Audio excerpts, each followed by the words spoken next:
अस्सलाम वालेकुम दोस्तों, मैं हूं जहांगीर लाशारी। उम्मीद करता हूं आप खैरियत से होंगे। आज मैं आपसे डिस्कस करूंगा एक एसआरओ इशू हुआ है 7 मई 2026 को। जो 2026 की टैक्स रिटर्न है, इंडिविजुअल के लिए, सैलरीड पर्सन के लिए, बिजनेसमैन के लिए या स्मॉल बिजनेस एओपी, इन सब के लिए एक ड्राफ्ट तजवीज़ किया है। और जो अमेंडमेंट की गई है या प्रपोजल्स हैं कि इस तरह हम ये रिटर्न आपसे मांग रहे हैं, उसके लिए इन्होंने 7 दिन के लिए प्रपोजल्स मांगी हैं कि वो 7 दिन आप अवेल करें और बताएं कि इसमें क्या क्या मेजर चेंजेस करनी चाहिए या इसको ऐसे ही आना चाहिए। इसमें क्या क्या मेन इश्यूज हैं, सबसे पहले मैं डिस्कस करूंगा सैलरीड पर्सन के हवाले से, क्योंकि सैलरीड पर्सन सबसे ज़्यादा मुतासर होते हैं। उनकी तनख्वाहों से इतना टैक्स कट जाता है कि जितना कोई बिजनेसमैन भी नहीं देता। सबसे ज़्यादा टैक्स का मेजर पोर्शन जो है वो सैलरीड पर्सन ही जमा कराते हैं। पिछली रिटर्न के हवाले से जो इस रिटर्न में जो मेजर चेंजेस हैं, उसमें सबसे बड़ी चेंज ये है कि आपको एम्प्लॉयर का NTN नंबर याद होना चाहिए। वो आपने रिटर्न में आके फाइल करना है, लगाना है। इसके अलावा वो आपकी जितनी सैलरी डिडक्शन है वो हम वहाँ पर लिख देते थे कि जी लमसम हमारी सैलरी इतना है, इतना हमारी डिडक्शन हुई है। वो जो डिडक्शन होती थी उसका सर्टिफिकेट हम ले लेते थे अपने एम्प्लॉयर से और उसको फीड कर देते थे।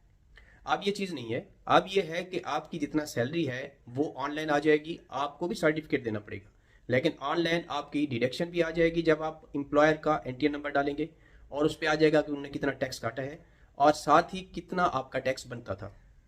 अगर उन्होंने सही टैक्स काटा है तो ठीक है, अदरवाइज आपको इस रिटर्न में वो टैक्स भी भरना पड़ेगा। दूसरी इसकी जो मेजर चेंजेस हैं वो ये हैं कि जब आप अपनी सैलरी की रिटर्न फाइल कर देते हैं, सिंपल सैलरी की रिटर्न की बात करूं जिसमें आपकी तनख्वाह के अलावा कुछ नहीं है, फिर आप आते हैं अपनी डिडक्शन की तरफ। 49 में जो डिडक्शन है वो भी सिस्टम ही आपको बताएगा कि आपकी कितना डिडक्शन है।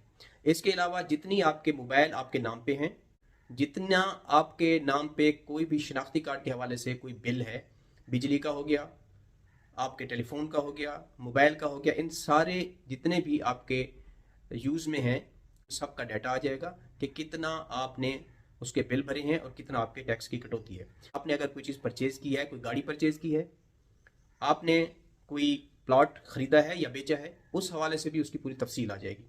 पहले ये होता था कि आपने अगर फ़र्ज़ करें एक प्लॉट या मकान बेचा है और उसके हमारे पास आ जाता था कि जनाब ये हमने बेचा है, इतना हमारा टैक्स कट गया है, बीइंग फाइलर या बीइंग नॉन फाइलर जो भी था। अब ये नहीं होगा। अब आप उसको लिखेंगे कि कौन सी वो प्रॉपर्टी थी जो आपने बेची है, वो वेल्थ स्टेटमेंट के किस पोर्शन पे थी, कहाँ से आपने उसको बेचा है और वो कब की खरीदी हुई थी, पिछली वेल्थ स्टेटमेंट में कहाँ थी। इसके अलावा जब आप आगे आते हैं तो जब आप प्रॉपर्टी नहीं खरीदते हैं तो उसका भी डाटा आ जाएगा कि आपने खरीदी है, इतनी उसकी वैल्यू है और ये चीज़ है। उसमें वेल्थ स्टेटमेंट में आपको उसको मेंशन करना पड़ेगा। अगर आपने कोई गाड़ी खरीदी है तो वो भी आ जाएगी कि कौन सी गाड़ी आपने खरीदी है और वो कितनी वैल्यू है, कब खरीदी है। पहले एक CPR आ जाती थी हमारे पास, उससे हमें अंदाज़ा होता था कि ये गाड़ी हमने टोयोटा मोटर से ख़रीदी है, ये हमने सुजुकी से ख़रीदी है, होंडा से ख़रीदी है, जिससे भी ख़रीदी है। अब आपके पास वो CPR तो आएगी ही आएगी, लेकिन इसके अलावा आपको पूरी तफसील लिखनी पड़ेगी कि उस गाड़ी का इंजन नंबर क्या है, चेसिस नंबर क्या है और वो कब इनवाइस आई है। वो सारी चीज़ें आपको इसमें मेंशन करनी पड़ेंगी। आगे जब आप जाते हैं, ये तो हो गया आपकी रिटर्न का पोर्शन। अब रिटर्न के बाद आपकी आती है वेल्थ स्टेटमेंट।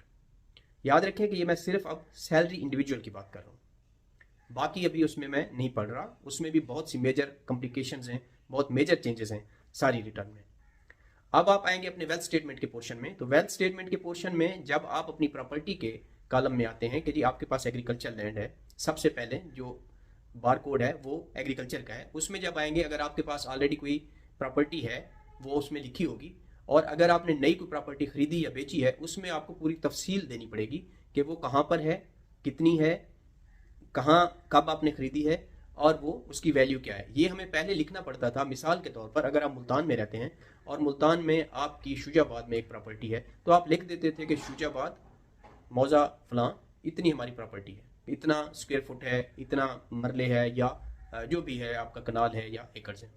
अब ये नहीं होगा, अब ज़बानी कलामी नहीं होगा। अब जितनी एक्चुअल वो चीज़ है उसको एज इट इज़, खाता नंबर, खतूनी नंबर, उसका मौजा, वो सारी चीज़ें आपको मेंशन करनी पड़ेंगी। एग्रीकल्चर के बाद आपका पोर्शन है रेजिडेंशियल का। रेजिडेंशियल में भी ऐसे होगा कि कौन सा मकान है, कहाँ पर सिचुएटेड है, कब आपने खरीदा है, और अगर पीछे से आपका आ रहा है तो वो वैसे रहेगा स्टिल, नया खरीदा या बेचा है तो उसमें पूरी तफसील आएगी। बैंक का हवाला है, गाड़ी का हवाला है, बैंक का भी आपको IBN नंबर लिखना पड़ेगा, उसकी टोटल सही वैल्यू लिखनी पड़ेगी। अगर आप सही उसका नहीं लिखेंगे कि भी उसमें आपका बैलेंस 30/6 का क्या है, तो भी आपके लिए प्रॉब्लम क्रिएट हो जाएगा। जब आप किसी को गिफ्ट देते हैं या गिफ्ट लेते हैं तो उसको भी आपको मेंशन आप करना पड़ेगा। पहले ये चीज़ें नहीं थी, अब आपको मेंशन करना पड़ेगा कि गिफ्ट आप अपने रिलेटिव को दे रहे हैं, किसी अजनबी को दे रहे हैं, किसी दोस्त को दे रहे हैं, किसको दे रहे हैं, उसका पूरा डाटा लिखना पड़ेगा, उसके पर्टिकुलर्स लिखने पड़ेंगे।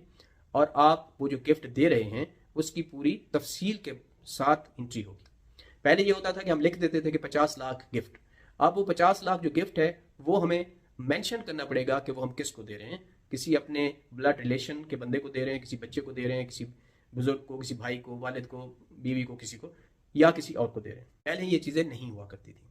ये रिकैंसिलिएशन के पोर्शन में भी जब आप आएंगे तो वहां पर भी आपको ये सारी चीज़ें मेंशन करनी पड़ेंगी। इसी तरह जितना विद होल्डिंग का डाटा है, चाहे आपके बैंक का है, बैंक से आपने जितनी ट्रांजेक्शन की है, बैंक में जितनी आपकी सेविंग आई है, आपके पास कोई भी आपके शनाख्ती कार्ड पे एक्टिविटी हुई है, वो आपकी रिटर्न में रिफ्लेक्ट होगी और उसको आप डिनाई नहीं कर सकेंगे जब तक कि आपके पास उसका कोई प्रूफ नहीं होगा कि ये बात गलत है। एक और बात भी है इसमें कि अगर FBR का ये डाटा गलती से कुछ ज़्यादा आ जाता है, मिसाल के तौर पर अगर आपने एक गाड़ी सुजुकी कल्टस खरीदी है तो उसकी इनवाइस जब आप लेते हैं तो इनवाइस के साथ वो डिडक्शन एट सोर्स हो जाती है, आपके पैसे विद होल्डिंग के कट जाते हैं और वो मेंशन हो जाती है। और जब आप उसकी रजिस्ट्रेशन के लिए जाते हैं तो रजिस्ट्रेशन अथॉरिटी भी वो अपलोड करती है उसका डाटा। तो एक ही कल्टस गाड़ी 2 दफ़ा भी उनके डाटे में आ सकती है। तो ये आपको देखना होगा कि वो कौन सा डाटा है, क्या वो 1 दफ़ा आया है या 2 दफ़ा है। आपके पास एक गाड़ी है तो आप एक ही मेंशन करेंगे, दूसरी को नहीं करेंगे। बाकी ये अभी प्रपोजल्स हैं, प्रपोज्ड ड्राफ्ट रिटर्न है, इसको अभी मजीद अमेंड होना है। इसमें हम भी हिस्सा डाल रहे हैं, कोशिश कर रहे हैं कि FBR को थोड़ा सा उनको रिक्वेस्ट करें कि इसकी जो बहुत ज़्यादा कॉम्प्लिकेशंस हैं इसको कम किया जाए। ये इतना ज़्यादा मुश्किल काम एरिस में देना आम आदमी के पास की नहीं होती, क्योंकि जो अक्सर सैलरीड पर्सन है वो खुद अपनी रिटर्न फाइल करते हैं, लेकिन वो आप अगर खुद करना चाहेंगे तो इतनी कॉम्प्लिकेशंस में वो खुद फाइल नहीं कर सकेंगे। अल्लाह हाफिज़।